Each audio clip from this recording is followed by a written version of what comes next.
Hello everyone, hope you all are doing well. मैं हूं उर्वशी, आपकी बायोलॉजी टीचर, और आज के इस वीडियो लेक्चर में हम पढ़ेंगे हमारा class 10th biology chapter life processes का अगला टॉपिक, जो कि है न्यूट्रिशन इन एनिमल्स।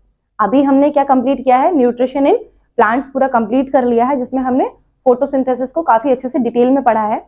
नेक्स्ट हमें देखना है कि एनिमल्स में कैसे न्यूट्रिशन प्रोवाइड होता है या किस तरीके से न्यूट्रिशन की प्रोसेस कंप्लीट होती है। Okay, so our today's lecture is nutrition in animals.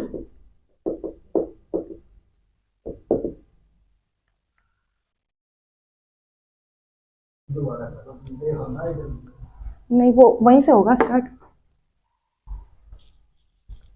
Our today's topic is nutrition in animals. Nutrition in animals.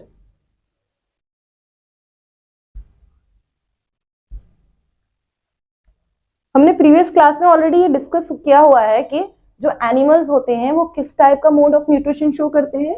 They shows heterotrophic mode of nutrition. Heterotrophic, ठीक है, heterotrophic mode of nutrition show करते हैं, जिसका मतलब क्या होता है कि animals are not capable of preparing their own food. They are directly और indirectly dependent on autotrophs to gain their food, है ना। और ये तो उसकी डेफिनेशन की बात हो गई। इसके अलावा में हमने एक चीज और देखी थी कि हेट्रोट्रॉपिक मोड ऑफ न्यूट्रिशन को फर्दर 3 कैटेगरीज में डिवाइड किया गया था। एक थी आपका, एक कैटेगरी थी क्या, कौन सी? होलोजोइक, ठीक है। दूसरी कैटेगरी कौन सी थी? सैप्रोफिटिक। तीसरी कौन सी थी? पैरासिटिक।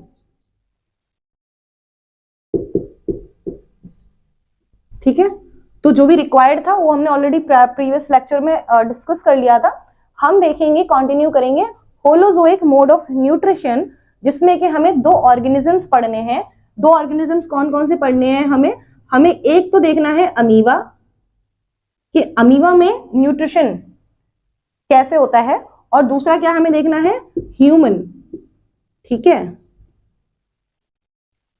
तो हमें कंटिन्यू करना है, हमें अमीबा से कंटिन्यू करना है। उससे पहले हमें एक चीज देखनी होगी कि न्यूट्रिशन में पर्टिकुलर क्या क्या स्टेप्स होती हैं, ठीक है ना। पर्टिकुलर स्टेप्स क्या क्या होती हैं। तो अगर हम स्टेप्स की बात करें, स्टेप्स की अगर हम बात करते हैं तो सबसे पहली स्टेप होती है फूड का इनटेक, ठीक है। डाइजेशन वगैरह और भी प्रोसेस आएंगे आगे, उसमें सबसे पहली प्रोसेस होती है आपकी कि इंजेशन। इंजेशन,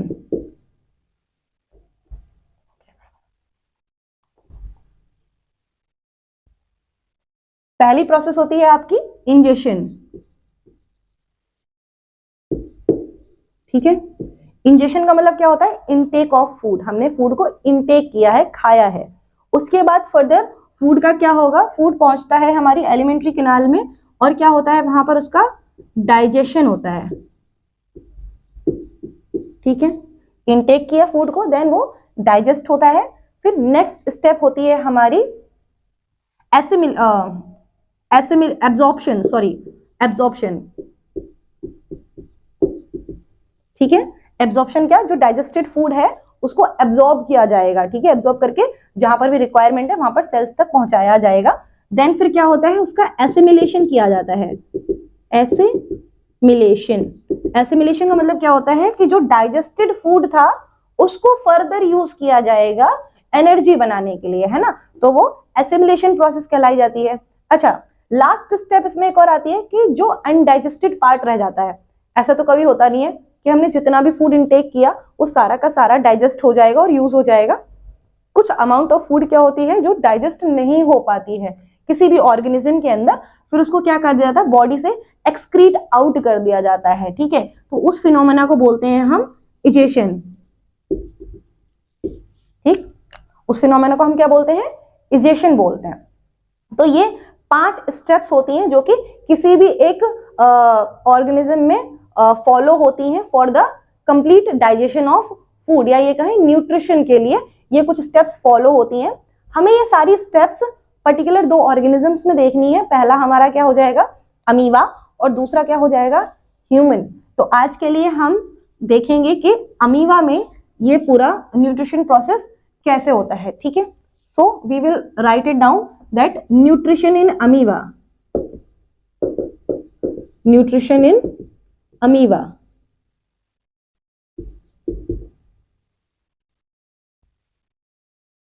प्रीवियस क्लासेस में ऑलरेडी आपने थोड़ा बहुत पढ़ रखा होगा अमीबा के बारे में, अगर नहीं भी है तो हम यहाँ देख लेते हैं कि अमीबा एक्चुअली में है क्या। अमीबा जो होता है ना, that is an single cellular organism. Single cellular का मतलब क्या होता है कि एक सिंगल सेल का बना हुआ ऑर्गेनिज्म होता है अमीबा, जिसमें कि एक न्यूक्लियस प्रेजेंट होगा और साइटोप्लाज्म प्रेजेंट होगा और एक आउटर बॉडी कवरिंग होती है इसकी। तो ये एक सिंगल सेल ऑर्गेनिज्म होता है, ठीक है। और क्योंकि ये एक सिंगल सेल ऑर्गेनिज्म है, इसीलिए हम इसको हमारे इस वाले क्लासिफिकेशन मतलब इस वाले क्राइटेरिया में पढ़ते हैं कि आखिर एक सिंगल सेलुलर ऑर्गेनिज्म भी तो जिंदा है ना, तो उसके अंदर ये सारी प्रोसेस कैसे चल रही होंगी। मल्टी सेलुलर ऑर्गेनिजम्स की अगर हम बात करते हैं तो हम वहां पर जानते हैं कि पूरा एक सिस्टम होता है जिसकी वजह से कोई भी लाइफ प्रोसेस इजीली वहां पे रन कर पाती है, लेकिन सिंगल सेलुलर ऑर्गेनिज्म में भी उसको स्टडी करना उतना ही इंपॉर्टेंट हो जाता है। तो वही हम देखेंगे। अमीबा की अगर हम बात करें तो इसमें भी क्या होता है, सबसे पहली स्टेप जो भी हमने प्रीवियसली 5 स्टेप पढ़ी थी, हमें वही 1 बाय 1 देखनी है। मैं डायग्राम की हेल्प से आपको यहाँ पर एक्सप्लेन करने का कोशिश करूंगी, ठीक है। तो अमीबा में क्या होता है, ये वाटर में रहता है, ठीक है। ये फ्रेश वाटर एनिमल है, सिंगल सेलुलर ऑर्गेनिज्म है। इसके पास कोई ऐसे बहुत ज्यादा body cell organism body organs नहीं होते हैं, ठीक है। सिंपली एक बहुत सिंपल सा सेल स्ट्रक्चर होता है। तो मान लो ये कहीं पर वाटर में प्रेजेंट है अमीबा, सिंपली मैंने ये अमीबा का स्ट्रक्चर बना दिया और इसका कोई प्री डिफाइंड शेप नहीं होता, ठीक है। कि मतलब हम ये बोले कि हाँ अमीबा इसी टाइप का दिखेगा, जैसे हम ह्यूमंस की अगर हम बात करते हैं तो हम कहते हैं हमारे 2 हाथ हैं, 2 पैर हैं, 1 नाक है, 2 आंखें हैं ना। इस तरीके से अमीबा का कोई प्री डिफाइंड स्ट्रक्चर नहीं होता है, सिंपली एक सेल होती है। और हमने क्या बोला था दूसरी बात, कि ये वाटर में रहता है। अभी इसको भूख लगी है और इसके आसपास फूड प्रेजेंट है, ठीक है। तो मान लो यहाँ पर कहीं फूड प्रेजेंट है वाटर में और उसके आसपास अमीबा प्रेजेंट है। तो अमीबा क्या करेगा, इस फूड की तरफ को मूवमेंट शो करेगा। मूवमेंट कैसे शो करता है, अभी आप बोलोगे मैम अभी आपने बोला इसके पास कुछ भी ऑर्गन्स नहीं होते हैं, हमारे पास तो पैर हैं, हम तो चल के चले जाएंगे, हाथ हैं, फूड उठाएंगे और आराम से हमारे पास मुंह है, हम खा लेंगे। अमीबा कैसे जाएगा, है ना। तो अमीबा में ये जो इसकी मेम्ब्रेन होती है, ये बनाती है स्यूडोपोडियाज। स्यूडोपोडिया मैं यहाँ पे लिख देती हूँ पहले, स्यूडोपोडिया, ठीक है। स्यूडोपोडिया की हेल्प से क्या करता है अमीबा, मूवमेंट शो करता है। अब पहले हम इस टर्म का मतलब समझ लेते हैं। देखो जो स्यूडो टर्म है ना, और स्यूडो का मतलब होता है फॉल्स, फॉल्स का मतलब झूठा, नकली, है ना। और पोडिया का मतलब क्या होता है, फीट या पैर बोल सकते हो आप, फीट, ठीक है। स्यूडोपोडिया तो इसका मतलब क्या हो जाएगा, फॉल्स फीट, ठीक है। तो अमीबा के पास असली पैर हो ना हो, लेकिन इसके पास क्या होते हैं, नकली पैर जरूर होते हैं। नकली पैर कैसे बनते हैं इसके, मान लो इसका जो बॉडी फ्लूइड है, साइटोप्लाज्म वगैरह इसमें भरा हुआ है ना, क्या करता है ये थोड़ा ऐसे करके अपना साइटोप्लाज्म को थ्रो करेगा, ठीक है। थ्रो करेगा मतलब कि बढ़ाएगा, साइटोप्लाज्म को थोड़ा आगे की तरफ ऐसे बढ़ाएगा, ठीक। फिर दूसरा एक और बॉडी पार्ट को इंडल्ज करेगा और दूसरा पार्ट भी थोड़ा सा से अपना बढ़ाएगा। तो जब ये बॉडी पार्ट यहाँ से यहाँ पर बढ़ गई इसकी मेम्ब्रेन, तो ये पीछे से प्रेशर एक्सर्ट करता है और आगे की तरफ को मूव करता है, ठीक है। तो मूवमेंट के दौरान जो इसके ऐसे करके फीट्स बन रहे हैं, फॉल्स फीट्स बन रहे हैं, जिसकी हेल्प से आगे ऐसे मूव कर रहा है, उसी को हम स्यूडोपोडिया कहते हैं। तो स्यूडोपोडिया का काम मेजरली क्या होता है, इसको मूवमेंट प्रोवाइड करने का, ठीक है। मूवमेंट प्रोवाइड करने का मेजर काम होता है स्यूडोपोडिया का। लेकिन हम ये देखेंगे कि यहाँ पर न्यूट्रिशन में भी इसका रोल है। कैसे, मैंने आपको ऑलरेडी बताया कि मान लो फूड प्रेजेंट है, अमीबा को सेंस हुआ कि हमारे आसपास खाना प्रेजेंट है। अब क्या करेगा, ये अपने स्यूडोपोडियास को उस फूड की तरफ मूव करवाएगा। फूड की तरफ मूव करवाने में क्या करेगा, ये मान लो फूड था, ठीक है ना। अब अमीबा ने इसको अपने स्यूडोपोडियास को क्या किया, स्यूडोपोडियास की हेल्प से इस फूड को कवर कर लिया इस तरीके से, मतलब अपने स्यूडोपोडियास से इसको ऐसे इस तरीके से स्यूडोपोडियास ऐसे अपना एक हाथ ऐसे बढ़ाया, एक हाथ ऐसे बढ़ाया और ऐसे करके पास ले आया। तो जिससे क्या हुआ कि ये फूड इसके अंदर, बॉडी के अंदर कवर हो गया। आप देख रहे हो एक वेसिकल जैसी बन जाएगी। मान लो ये अमीबा है, नीचे साइड पर अगर अमीबा की बॉडी है इस तरीके से, और ये स्यूडोपोडियास है, अगर ये किसी चीज को कवर करेंगे तो ऐसे करके कवर करेंगे, है ना, तो अंदर के एरिया में ये फूड क्या हो जाता है, ट्रैप हो जाता है, मतलब बंद हो जाता है।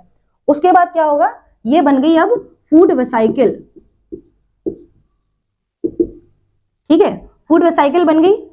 फिर क्या होगा, फर्दर ये फूड वेसाइकिल अमीबा की बॉडी के अंदर आ गई, ठीक है ना, इसके अंदर फूड प्रेजेंट है, बॉडी के अंदर आ गई है।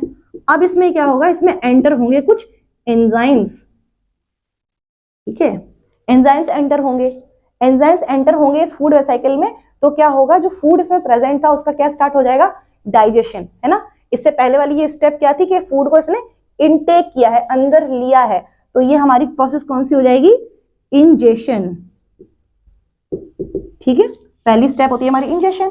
फिर क्या हुआ, फूड वेसाइकिल में एंजाइम्स एंटर किए हैं बहुत सारे और फूड डाइजेस्ट होगा, तो हमारी दूसरी स्टेप क्या हो जाएगी, डाइजेशन। अच्छा, डाइजेशन जो हो रहा होता है ना, क्योंकि इसके अंदर पूरा एक फ्लूइड भरा हुआ होता है जिसको हम साइटोप्लाज्म बोलते हैं। ये जो फूड वेसाइकिल होती है साइटोप्लाज्म में कॉन्टिन्यूअसली क्या करती है, मूव करती है, ये नहीं कि एक जगह जहां पर एंटर हो गई थी वहीं बनी रहेगी, ठीक है, ये क्या करती है, पूरे में ऐसे करके मूव करती रहती है, ऐसे ऐसे पूरे बॉडी में मूव करेगी, ठीक, पूरे बॉडी में मूव कर रही है, तो क्या हो रहा है, एब्जॉर्प्शन हो रहा है। तो नेक्स्ट स्टेप क्या होगी, नेक्स्ट स्टेप होगी आपकी कि मतलब यहां थी वेसाइकिल, अभी यहां आ गई है और ये क्या हो रहा है, एब्जॉर्प्शन हो रहा है, जो डाइजेस्टेड फूड था उसका क्या हो रहा है, एब्जॉर्प्शन, और एब्जॉर्प्शन होता जाता है पूरी सेल में और साथ ही साथ में उसको यूज भी करती रहती है अमीबॉइड सेल। और तो फिर हम क्या लिख सकते हैं कि एब्जॉर्प्शन के साथ साथ क्या हो रहा है, और एसिमिलेशन,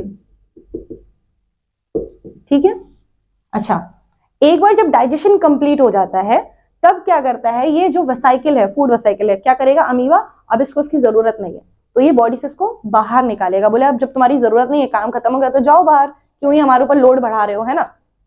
तो इसको इजेक्ट आउट किया जाता है, बॉडी से बाहर निकाला जाता है। बॉडी से बाहर निकालने का फिनोमिना क्या होगा, जिस तरीके से स्टार्टिंग में क्या किया था, इंजेक्ट मतलब अंदर को इनटेक किया था, वैसे ही क्या होगा, अभी फूड वेसाइकिल किसी एक कॉर्नर में जाकर के अटैच हो जाएगी, किसी भी एक वॉल पे जाकर के कहीं पे अटैच हो गई, ठीक, जैसे ही अटैच हो गई क्या होगा, यहाँ पर एक ओपनिंग बनेगी, ठीक है, ओपन हो जाएगी ये मेम्ब्रेन, और जो भी वेस्ट फूड है वो इजेक्ट आउट हो जाएगा, बॉडी से बाहर निकाल दिया जाएगा, और इस फिनोमेना को हम क्या कहेंगे, इजेशन, ठीक है। और क्योंकि ये जो मेम्ब्रेन जब स्टार्टिंग में बनी थी तो सेल मेम्ब्रेन का पार्ट ही थी, तो वापस से वो सेल मेम्ब्रेन का पार्ट बन गई, है ना। तो ये सारे की सारी स्टेप्स हैं जो कि अमीबा एक सिंगल सेल होते हुए भी इसमें ये सारी स्टेप्स फॉलो होती हैं, जिसमें कि पहली स्टेप होती है हमारी इंजेशन। इंजेशन किसकी हेल्प से हो पाता है, स्यूडोपोडियाज की हेल्प से, ठीक है। फिर क्या होगा, फूड वेसाइकिल बन गई, फूड वेसाइकिल में क्या होगा, डाइजेशन की प्रोसेस कंप्लीट होगी, एंजाइम्स एंटर करेंगे फूड वेसाइकिल में, फूड डाइजेस्ट होगा, और साथ ही साथ में ये वेसाइकिल लगातार मूव करती रहती है पूरी सेल के अंदर, जिसकी वजह से एब्जॉर्प्शन, और एब्जॉर्प्शन के साथ साथ उसका एसिमिलेशन होता रहता है, मतलब जो भी एब्जॉर्ब्ड फूड था डाइजेस्टेड वाला वो यूज कर लेगी सेल, और जो रिमेनिंग वेस्ट मटेरियल होगा वो क्या हो जाएगा, बॉडी से रिमूव आउट कर दिया जाएगा, मतलब बाहर निकाल दिया जाएगा, ठीक है। और इसी तरीके से ऐसा कुछ नहीं होता है डायग्राम में कि आप ये बोलोगे मैम कैसे से तो डायग्राम बना दिया, ठीक है। तो मैंने आपको स्टार्टिंग में ही बताया था अमीबा का कोई प्री डिफाइंड स्ट्रक्चर नहीं होता है, तो आप ऐसे फ्री फ्लोइंग डायग्राम्स आप बना सकते हो, ठीक है। बस मैंडेटरी क्या होता है कि ये आपको स्टेप्स क्लियरली पता होने चाहिए और उसको आप डायग्राम की हेल्प से रिप्रेजेंट कर पाओ, और जैसे जैसे मैंने समझाया है उसी को आप लैंग्वेज में लिख लोगे तो आपके पास ये न्यूट्रिशन इन अमीबा पूरा प्रिपेयर हो जाएगा। और ये आपके एग्जाम पॉइंट ऑफ व्यू से इंपॉर्टेंट है क्योंकि डाइजेशन वाले पोर्शन में से अमीबा का न्यूट्रिशन और ह्यूमन का डाइजेशन पूरा अच्छा खासा आपको हमेशा बोर्ड एग्जाम में देखने को मिलता है, ठीक है ना। तो इसको आप अच्छे से प्रिपेयर कर लेना।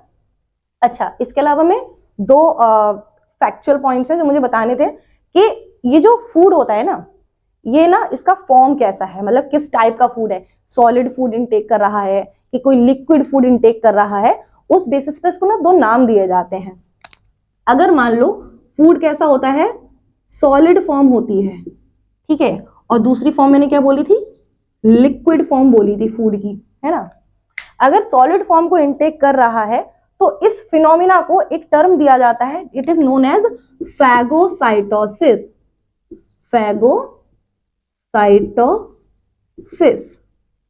SIS, फैगोसाइटोसिस, साइटोसिस, ठीक है। फैगो का मतलब होता है ईट, ठीक है, या फिर मतलब सॉलिड पोर्शन, सॉलिड फैगोसाइटोसिस में होता है सॉलिड पोर्शन, और साइटोसिस का होता है इनटेक ऑफ सॉलिड पोर्शन, ठीक है। ऐसे ही अगर लिक्विड, कोई भी लिक्विड चीज को अगर इनटेक करती है कोई भी सेल, तो उस टर्म को, उसको एक टर्म दिया जाता है, इसको हम बोलते हैं पिनोसाइटोसिस, ठीक है। याद रखने के लिए आप कैसे याद रख सकते हो, पानी हम पीते हैं ना, पानी पीते हैं तो पिनोसाइटोसिस मींस लिक्विड, और उसके बाद दूसरा कैसा है, फैगो, खाना खाते हैं ना हम, सॉलिड खाते हैं तो फैगोसाइटोसिस, तो सॉलिड मटेरियल।